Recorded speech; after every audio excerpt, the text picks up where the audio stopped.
और बड़ी खबर आ रही है कोटा से। कोटा में लॉकडाउन के दौरान सख्ती दिखाना पुलिस वाले को महंगा पड़ गया। कार्रवाई से नाराज कई लोग जमा हो गए और जोरदार हंगामा किया। मामला घोसी मोहल्ले का बताया जा रहा है, जहां शुक्रवार की देर रात बेवजह घूम रहे एक शख्स के खिलाफ एक पुलिसकर्मी ने सख्ती दिखानी चाहिए तो लोगों ने हंगामा शुरू कर दिया।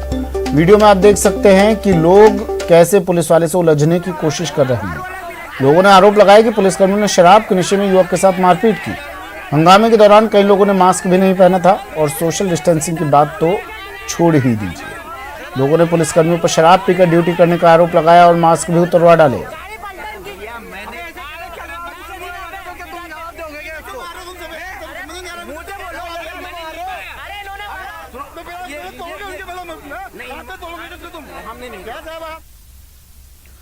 और डूंगरपुर से बड़ी खबर आ रही है, अवैध शराब तस्करी के खिलाफ एक्शन। डीएसटी टीम की बड़ी कार्रवाई, कार से 30 कार्टन अंग्रेजी शराब जब्त, कार का ड्राइवर फरार। सागवाड़ा थाना पुलिस ने मामला दर्ज कर जांच शुरू कर दी है। डूंगरपुर जिले में डीएसटी टीम ने अवैध शराब तस्करी के खिलाफ कार्रवाई करते हुए शराब से भरी एक कार को जब्त किया। कार्रवाई के दौरान आरोपी मौके से भागने में कामयाब रहा। एसपी सुधीर जोशी ने बताया कि बीती रात डीएसटी टीम को सागवाड़ा सर्किल में शराब तस्करी की सूचना मिली थी, जिस पर टीम ने गामडा बामणिया गांव के पास नाकेबंदी की थी। इस दौरान एक कार को रुकने का इशारा किया तो कार चालक दिनेश कलाल कार को तेज गति से भगा ले गया और आगे जाकर कार को सड़क किनारे छोड़कर फरार हो गया।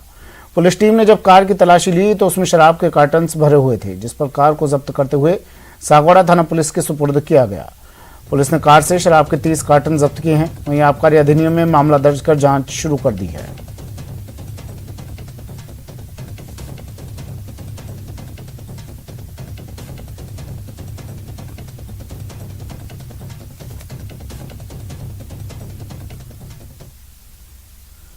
दौसा के लालसोट में क्रेडिट कार्ड की लिमिट बढ़ाने के नाम पर 44,000 से अधिक रुपए की ठगी का मामला सामने आया है। हालांकि पुलिस कांस्टेबल लक्ष्मीकांत की तत्परता से रकम रिफंड हो गई। दौसा के एसपी अनिल बेनीवाल ने कांस्टेबल लक्ष्मीकांत शर्मा की हौसला अफजाई करते हुए पुरस्कार की घोषणा भी की है। लालसोट थानाधिकारी राजवीर सिंह ने ऐसे ऑनलाइन साइबर ठगों से आमजन को सावधान रहने की अपील की है।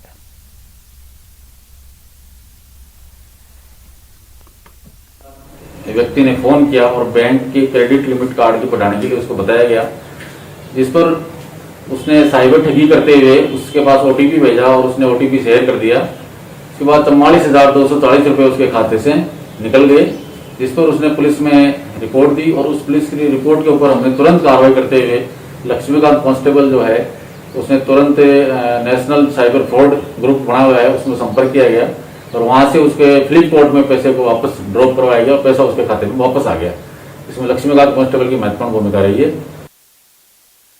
और अब बात रफ्तार के कहर की। बाड़मेर से खबर है, सड़क किनारे खड़े ट्रेलर में एक कार जा घुसी। हादसे में कार सवार 3 लोगों की मौत हो गई। 3 लोग गंभीर रूप से घायल हैं, जिन्हें अस्पताल में भर्ती करवा दिया गया है। हादसे में कार के पूरी तरह पर खच्चर उड़ गए। तस्वीरें देखिए, हादसे के तुरंत बाद की तस्वीरें। गुजरात से बाड़मेर कार जा रही थी। घायलों का अस्पताल में अब इलाज जारी है। मांगता गांव के पास ये हादसा हुआ है।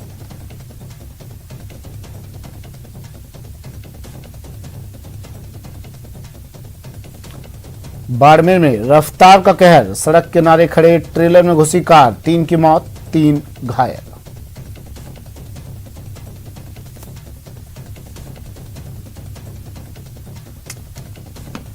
ये तस्वीरें हादसे के तुरंत बाद की तस्वीरें। बाड़मेर में सड़क हादसा हुआ है और इस हादसे में 3 लोगों की मौत हो गई। कार के पूरी तरह पर खच्चे उड़ गए। ये ट्रेलर सड़क किनारे खड़ा था और तभी पीछे से तेज रफ्तार में आती कार ट्रेलर में जा घुसी। गुजरात से बाड़मेर की ओर ये कार सवार लोग जा रहे थे, तभी रास्ते में यह हादसा हो गया। घायलों को अस्पताल में भर्ती करवा दिया गया है। बताया जा रहा है मांगता गांव के पास ये हादसा हुआ है।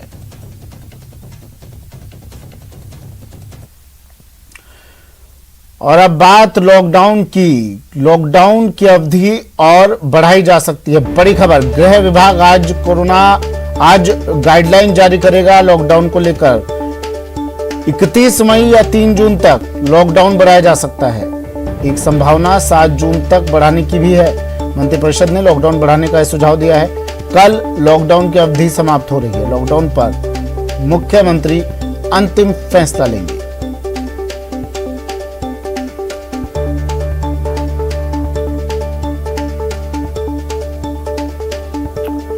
कोरोना पर गहलोत कैबिनेट का मंथन भी लगातार जारी है। बैठक में लॉकडाउन बढ़ाने पर सहमति बनी। मृतकों के परिजनों को सरकार की तरफ से अब सहायता राशि भी दी जाएगी, मदद देगी सरकार उन्हें। बैठक में आर्थिक पैकेज देने पर चर्चा हुई।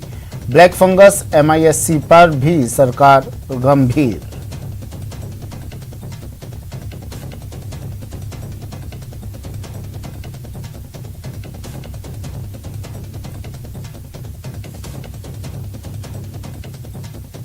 ये चाहती है कि कोरोना के केसेस जो कम होने लगे हैं वो लगातार कम हो, और जो जनता का सहयोग मिला है उसके लिए मैं राजस्थान की गहलोत सरकार की तरफ से राजस्थान की जनता को हाथ जोड़कर धन्यवाद देता हूं।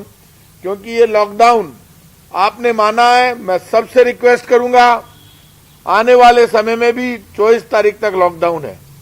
इसके आगे लॉकडाउन बढ़ेगा तो बढ़ने की डेट क्या रहेगी, कितना बढ़ेगा, ये सब मुख्यमंत्री जी टाइम पर घोषणा करेंगे।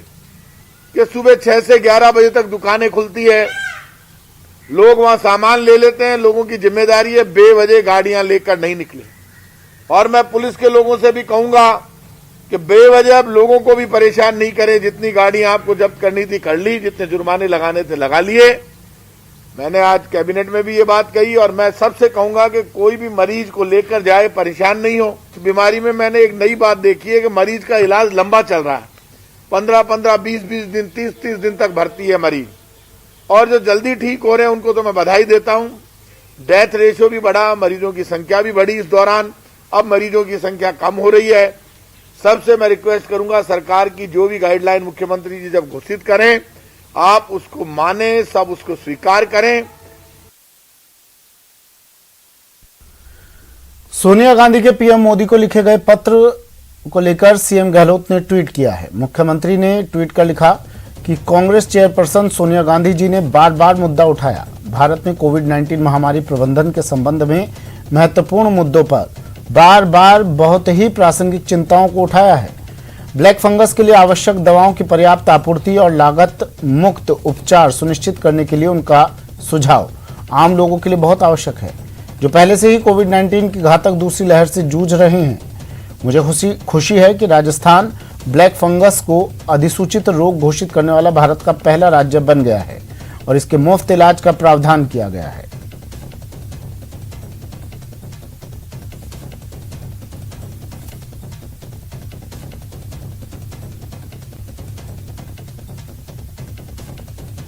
सोनिया गांधी ने जो पत्र लिखा उस पत्र को लेकर मुख्यमंत्री ने ट्वीट किया और साथ ही ब्लैक फंगस की भी बात की। उन्होंने कहा कि राजस्थान पहला ऐसा राज्य बना जो ब्लैक फंगस को महामारी घोषित किया। ब्लैक फंगस का मुफ्त में इलाज अब राजस्थान में होगा। वहीं सोनिया गांधी की लिखी चिट्ठी को लेकर भी मुख्यमंत्री ने ट्वीट किया।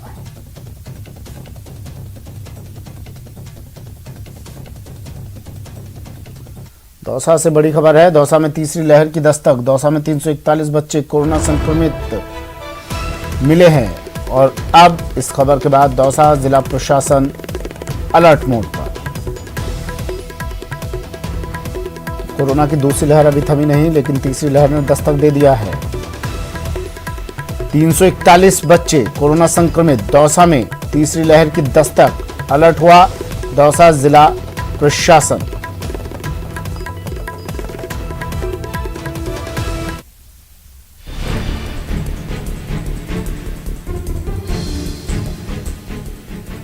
दूसरी लहर का कहर बरकरार, तीसरी लहर की दस्तक, इस बार नन्हे मुन्नों पर प्रहार।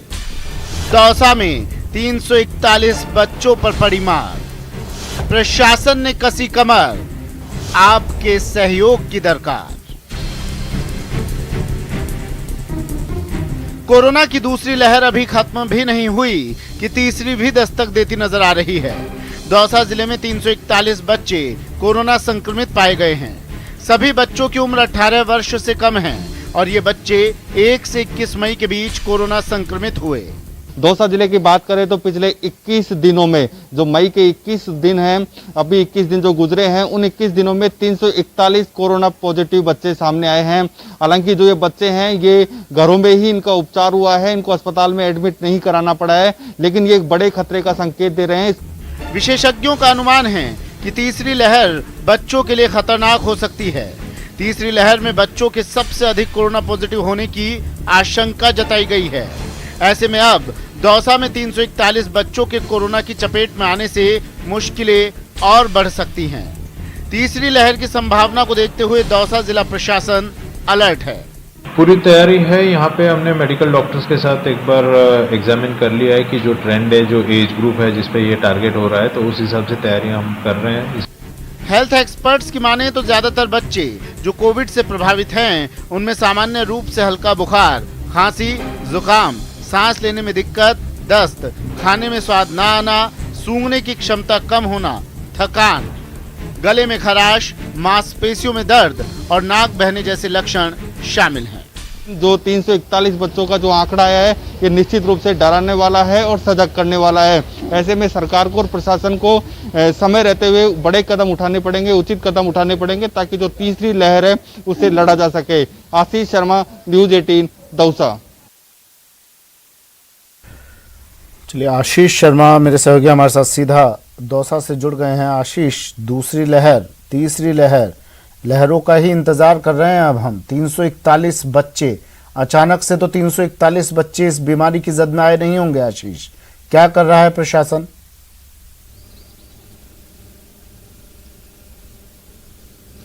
बिल्कुल 341 बच्चे दौसा में कोरोना संक्रमित आए हैं, जिसके बाद समूचे जिले में हड़कंप मच गया है। हालांकि जो विभाग है और जो जिला प्रशासन है वो भी तैयारियों में जुट गया है।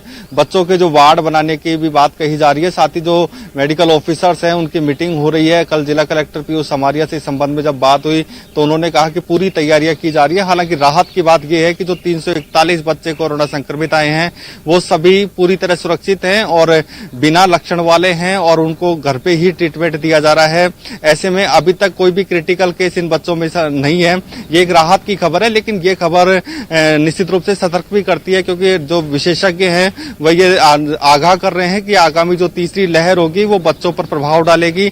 ऐसे में इस तरह की जो खबरें हैं वो निश्चित रूप से सरकार को और प्रशासन को सतर्क रहने के लिए आगाह कर रही हैं कि ताकि समय रहते हुए समुचित व्यवस्थाएं की जाएं, ताकि जो दूसरी लहर में जिस तरह कोरोना का तांडव देखने को मिला, कई युवाओं ने अपनी जान गंवाई, ऐसे में तीसरी लहर में किसी प्रकार की कोई जान नहीं जाए और जो सरकार की और प्रशासन की जो व्यवस्थाएं हैं वो समुचित हो, ताकि जो बच्चों पर जो संभावना हो रही है कि जो प्रभाव पड़ेगा इस तीसरी लहर का, उसका प्रभाव कम से कम हो।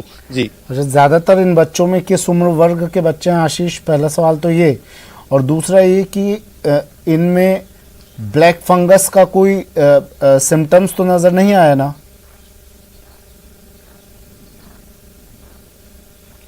बिल्कुल, जो बच्चे हैं उनमें किसी प्रकार का ब्लैक फंगस का जो सिम्टम्स है वो नजर नहीं आ रहे हैं। और दूसरी बात, उम्र की बात करें तो जो 341 बच्चे हैं ये 0 से 18 वर्ष तक की उम्र के हैं। इसमें हर वर्ग के बच्चे हैं, कम महीनों के भी बच्चे हैं, जो अभी 3 से 4 महीने के हैं, 5 महीने के, ऐसे बच्चे भी शामिल हैं। कम उम्र के भी हैं, 10 वर्ष तक के भी बच्चे शामिल हैं। कुल मिला के जो ये आंकड़ा है यह 0 से 18 वर्ष तक का आंकड़ा है और जो 1 मई से 21 मई के बीच के सभी बच्चे कोरोना संक्रमित आए हैं। ऐसे में प्रतिदिन ये बच्चे कोरोना संक्रमित आए हैं। कल भी दौसा की बात करें तो दौसा में 4 बच्चे कोरोना संक्रमित आए थे। ऐसे में प्रतिदिन कोरोना संक्रमित आए हैं। 22 दिनों की बात करें तो कुल 345 जो बच्चे हैं वो कोरोना संक्रमित आ चुके हैं। जी, विशेषज्ञ क्या कह रहे हैं आशीष? क्योंकि लॉकडाउन लगा है, ये बच्चे घर से बाहर तो जा नहीं रहे होंगे, तो फिर कोरोना संक्रमण की जद में आए कैसे ये लोग? बिल्कुल, निश्चित रूप से एक परिवार में जिस तरह के बड़े लोग भी रहते हैं और युवा भी रहते हैं, वो निश्चित रूप से कोरोना लेकर इनके घर पहुंचे हैं। चाहे शादी समारोह के माध्यम से कोरोना इनके घर पहुंचा हो, चाहे फिर बाजार से पहुंचा हो। लेकिन अब जो चिकित्सा विभाग हैं और जो प्रशासन के अधिकारी हैं वो आगाह कर रहे हैं अभिभावकों को कि वो घरों में रहें ताकि उनके बच्चे पूरी तरह सुरक्षित रहे, क्योंकि दूसरी जो लहर है उसका संक्रमण धीरे धीरे कम हो रहा है। दौसा में भी निश्चित रूप से संक्रमण कम हुआ है, बिस्तर खाली होने लगे हैं, ऑक्सीजन की मारामारी भी नहीं है। ऐसे में तीसरी लहर में भी यदि सुरक्षित रहेंगे तो बच्चे भी सुरक्षित रह सकते हैं। इसी भाव को देखते हुए जिला प्रशासन और चिकित्सा महकमा लोगों को आगाह कर रहा है कि लोग घरों में रहे। ताकि बच्चों को क्या अस्पताल में भर्ती करवाया जाएगा या फिर होम आइसोलेट रहने के लिए कहा गया है? नहीं, क्या कुछ सावधानियां रखने के लिए कहा गया है?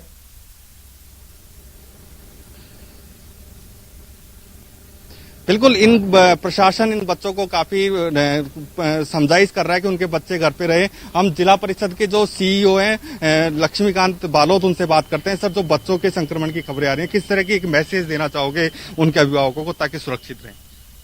एक तो अपने बच्चों को बाहर नहीं घूमने दें, बच्चों को मास्क पहनाएं और बच्चों को जो समझदार तरीके से समझदार व्यक्ति हैं घरों के, वो लोग बच्चों का केयर करें और उस पर से हम बच्चों को बचा सकते हैं इससे। तीसरी लहर की संभावना है, क्या तैयारियां आपके प्रशासन की? नहीं, प्रशासन की पूरी तरह तैयार है। प्रशासन यदि बच्चों का अलग से वार्ड बना हुआ है उसको आज और व्यवस्थित कर देंगे। यदि कोई इस तरह की बात आती है तो हम तैयार हैं, बिल्कुल कोई इश्यू नहीं है बच्चों के इलाज के लिए। बिल्कुल, ये जिला परिषद के सीईओ हैं जिन्होंने पूरी कोविड की कमान संभाल रखी। इनका कहना है कि आज भी व्यवस्थाओं को देखा जाएगा ताकि बच्चों के वार्ड तैयार किए जाएं और प्रशासन पूरी तैयारी कर रहा है कि तीसरी लहर में जो बच्चों का संक्रमण का जो खतरा है वो कम से कम हो। इसीलिए लोगों को भी अवेयर किया जा रहा है, अभिभावकों को अवेयर किया जा रहा है कि ताकि घर में रहें, ताकि उनके बच्चे सुरक्षित रह सके। जी सुमित। ठीक है, शुक्रिया आशीष तमाम जानकारी के लिए। आशीष मेरे सहयोगी दौसा से जुड़े, और बच्चों में भी अभी संक्रमण फैलता जा रहा है। बड़ी संख्या में दौसा में बच्चों में ये संक्रमण फैला है। 341 बच्चे कोरोना संक्रमित मिले हैं, जिसके बाद प्रशासन अब अलर्ट मोड पर आ गया है। खबर डूंगरपुर से है। डूंगरपुर में भी बच्चे कोरोना संक्रमित होने लगे हैं। हालांकि चिकित्सा विभाग की ओर से बच्चों की तेजी से संक्रमित होने से इनकार किया जा रहा है। मुख्य चिकित्सा एवं स्वास्थ्य अधिकारी डॉक्टर राजेश शर्मा के मुताबिक जिले में पिछले 13 दिनों में 12 वर्ष से कम उम्र के महज 60 बच्चे कोरोना संक्रमित पाए गए हैं और किसी भी बच्चे में गंभीर लक्षण नहीं है। सभी दवाइयां दे दी गई हैं और उनका घरों में ही इलाज चल रहा है। कोई तीसरी लहर नाम की कोई चीज़ अभी फिलहाल है नहीं, अस्तित्व में नहीं है। काफ़ी हाइपोथेटिकल क्वेश्चन है ये, और जो ये खबर आ रही है कि इतने बच्चे बीमार हो गए, ये इससे कोई इत्तेफाक नहीं रखते हम। चिकित्सा विभाग के अंदर स्पष्ट है 0 से 12 वर्ष के व्यक्ति को बालक की श्रेणी में माना जाता है और उन्हीं का बच्चों के डॉक्टरों द्वारा इलाज किया जाता है। 0 से 12 वर्ष के करीब 60 बच्चे पिछले 13-14 दिन के अंदर हमारे यहाँ पे चिन्हित हुए हैं। नेटवर्क 18 यह सुनिश्चित करना चाहता है कि हर भारतीय को कोविड-19 टीकाकरण मिले। टीकाकरण जागरूकता बढ़ाने के लिए नेटवर्क 18 और फेडरल बैंक की पहल संजीवनी शॉर्ट ऑफ लाइफ को सपोर्ट करें। Health expert Apollo 24/7। ब्रेक के बाद स्वागत है आपका, और चलिए अब आपको अपडेट दे देते हैं कोरोना संक्रमण पर, कोरोना केसेस पर। देश में लगातार कोरोना पॉजिटिव केसेस कम होते जा रहे हैं। देश में पिछले 24 घंटे में 2,40,842 नए केस सामने आए। 24 घंटे में 3,741 लोगों की मौत हुई। पिछले 24 घंटे में 3,55,102 लोग ठीक भी हुए। देश में अब कुल केस करीब 26,53,132 है। कुल मरीज ठीक हुए 23,42,467। तो कुल मौतें दर्ज की गई पूरे देश भर में 2,99,266। कुल एक्टिव केस अब पूरे देश भर में 28,05,399।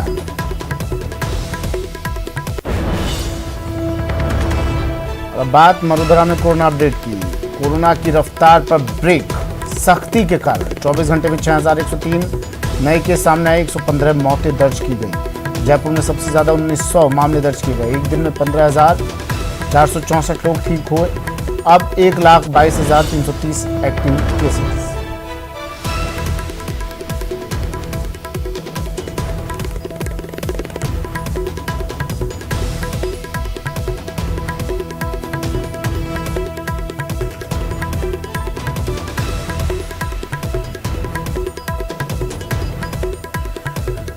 देश में लगातार कोरोना केसेस कम हो रहे हैं। पिछले 24 घंटे में पूरे देश भर में 2,40,842 नए केस सामने आए। और अब तक पूरे देश में कुल 2,65,30,132 केस। कुल मरीज जो ठीक हुए 2,34,25,467। कुल मौतें 2,99,266। प्रदेश भर की तस्वीर भी देख लीजिए, क्या कुछ कहता है राजस्थान का आंकड़ा। कोरोना पर लगातार ब्रेक लग रहा है। अब सख्ती के कारण पिछले 24 घंटे में 6,103 नए केस, 115 मौतें। जयपुर में सबसे ज्यादा 1,900 मामले सामने आए हैं। हालांकि पिछले दिनों से तुलना करें तो अब इन मामलों में लगातार गिरावट होती जा रही है। एक दिन में 15,464 लोग रिकवर हुए हैं। अब 1,22,330 एक्टिव केसेस। सहयोगी मेरे हमारे साथ जुड़ गए हैं। जयपुर से सौरभ गृहस्थी और जोधपुर से ललित सिंह हमारे साथ जुड़ गए हैं। सबसे ज्यादा केसेस राजधानी जयपुर में सौरभ 1,900 पॉजिटिव केस सामने आए हैं। लॉकडाउन भी अब बढ़ाने पर विचार कर रही है सरकार और विचार का लगभग फैसला ले लिया गया। कुछ ही देर में गाइडलाइन भी जारी हो जाएगी। सौरभ, क्या ये माना जाए कि इन केसों में लगातार बढ़ोतरी ही हो रही है अभी और अब सरकार को सख्त कदम और ज्यादा उठाने ही होंगे?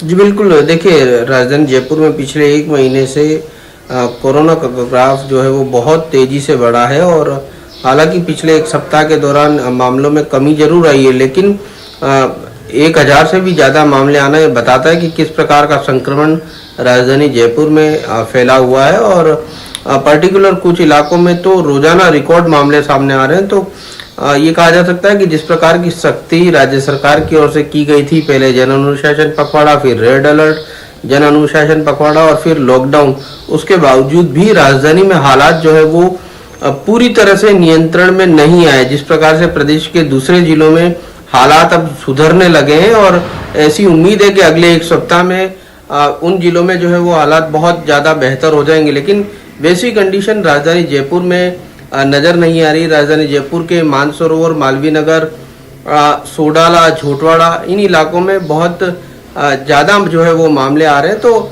अभी राजधानी जयपुर में और सख्ती की जो है वो ज़्यादा ज़रूरत है। जिस प्रकार से कई लोगों को जो है वो बाहर जाने की अनुमति है, तो उन पर भी अब सख्ती करनी बहुत ज़रूरी हो गई, क्योंकि जिस प्रकार से संक्रमण और लगातार बढ़ता जा रहा है वो बहुत ज़्यादा मुश्किलें जो है वो जयपुर के लिए खड़ी कर रहा है। इसके साथ ही जयपुर में मौतों की संख्या भी लगातार ज़्यादा है। ये भी एक चिंता का बड़ा विषय है। हालांकि ये अलग बात है कि राजधानी जयपुर में दूसरे जिलों के जो मरीज है वो भी यहाँ पर एडमिट हो रहे हैं, दूसरे प्रदेशों के मरीज भी जो है वो यहाँ पर एडमिट हो रहे हैं, लेकिन जिस प्रकार से मौतें ज़्यादा हो रही वो चिंता पैदा करने वाली बात है। अभी भी जो तमाम अस्पताल हैं, कोविड केयर सेंटर, वहाँ पर बड़ी संख्या में मरीज जो है वो एडमिट है। जी ठीक है, जोधपुर लिए चलते हैं। ललित जुड़े हुए हैं। ललित, क्या तस्वीर जोधपुर से?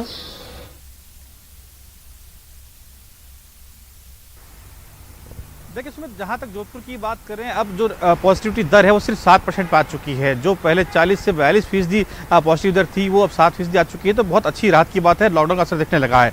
लेकिन यहाँ मैं जोधपुर के पावटा चौराहे पर खड़ा हूँ, जहाँ पुलिस की राहत तौर पर सख्ती है और जो इससे पहले लगातार काफ़ी संख्या में वाहन थे, अब सख्ती का असर है कि बहुत कम वाहन देखने मिल रहे हैं। जो जरूरी सामान है, जरूरी काम है, वही लोग निकल रहे हैं।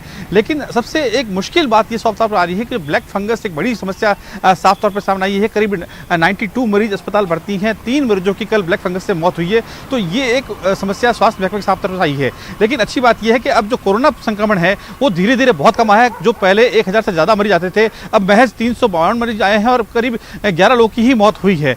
मौत का आंकड़ा लगातार हालांकि ऐसे ही बना हुआ है जैसे पहले बना हुआ था, लेकिन जो पॉजिटिविटी दर है वो लगातार कम है। ये एक राहत भरी खबर कही जा सकती है। चलिए ठीक है, तो सावधानी रखिए, घर में रहिए, सोशल डिस्टेंसिंग अपनाइए, मास्क पहनिए। लगातार न्यूज़ 18 भी यही अपील कर रहा है, क्योंकि अभी कोरोना गया नहीं है, संक्रमण काल जारी है। आपकी सावधानी से ही हम इस पर विजय पा सकते हैं। शुक्रिया आप दोनों का तमाम जानकारी के लिए। वक्त एक ब्रेक का है, ब्रेक के बाद बात